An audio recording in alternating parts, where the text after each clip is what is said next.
Hi everyone, welcome to the video. Before we get into the fight with Romina, I just want to take you through the build that I have. So the build that I have works with any one of the hammers. I'm using both of them, but you can only use the Anvil hammer as well. And I want to focus more on jumping attacks because I know how that damage stacks. So for my armor, I'm doing Raptor Black Feathers, which increases my jump attack damage by 10%. And then the rest is the Rakshasa set because every piece of the Rakshasa set gives me 2% more damage. So I get 6% more damage. For the talismans, I'm doing the Claw Talisman again because it increases my jump attack by 15% and it stacks with the Raptor's Black Feathers, which means my jump attack hits will do 25% more damage. The Anvil Hammer does a lot of stance damage, so I'm going to focus on getting those stance breaks and getting those critical hits in, and that's why I'm using the Dagger Talisman, which increases the damage of my critical hits by 17%.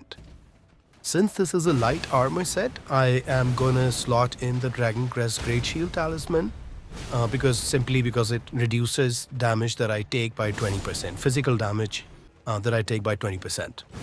And then you have the Axe Talisman, which increases charge attack damage by 10%. Right, so I get 10% more damage on my heavy attacks, your R2s. If you don't want to use both the Deovania hammer and the Anvil hammer and just want to use, let's say, the Anvil hammer, you can also slot in the two-handed talisman. It will increase the damage that you get when you're two-handing a weapon by 15%. The same continues for the flask. So I'm using the Stone Barb Crack tier. This increases stance damage by 30% for 30 seconds. So I want to get more stance damage so I can get to do more critical hits. And then the Opaline Heart tier again because the armor that I have is very light, so I'd rather have some more protection. And the Opaline Heart tier increases damage negation by 15% for 3 minutes. For the buffs, it's pretty standard. I'm doing Golden Vow, which basically lasts for 80 seconds and it gives me 15% more damage and I take 10% less damage. And Flame grant me strength, which does 20% more fire and physical damage. As far as attributes are concerned, I'm on a high level character, but anything above 39 strength and 25 faith would work.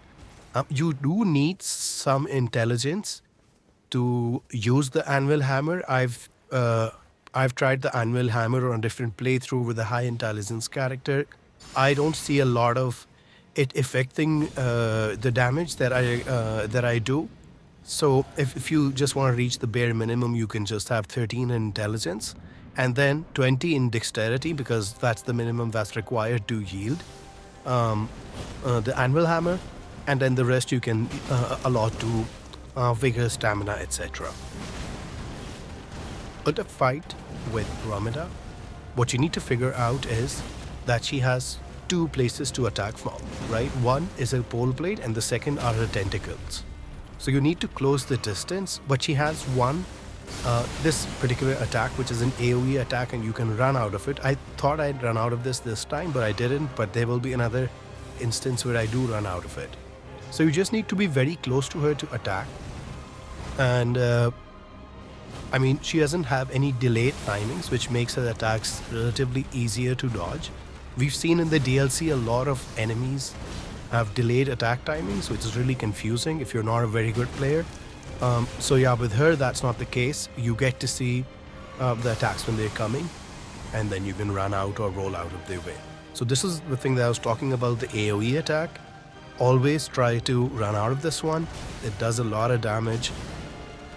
And you can see, like, if I'm right at the center where her body is, I don't take a lot of hits. It's only when I'm at one of the ends, or if I am, slightly far away when I get to take hits. So it's very, very important that you close this distance in this fight. These swipes, I'm not very good at dodging, but if you're semi-decent, you can roll through these attacks very easily. Even I did some rolls where I missed her attacks, so she's very easy to dodge, I feel. And that's it. Hope you guys enjoyed the video. For more dumb ways to game, please do subscribe. And if you want to watch more Elden Ring content, you can click on one of the cards on the screen. Thank you and have a great day ahead.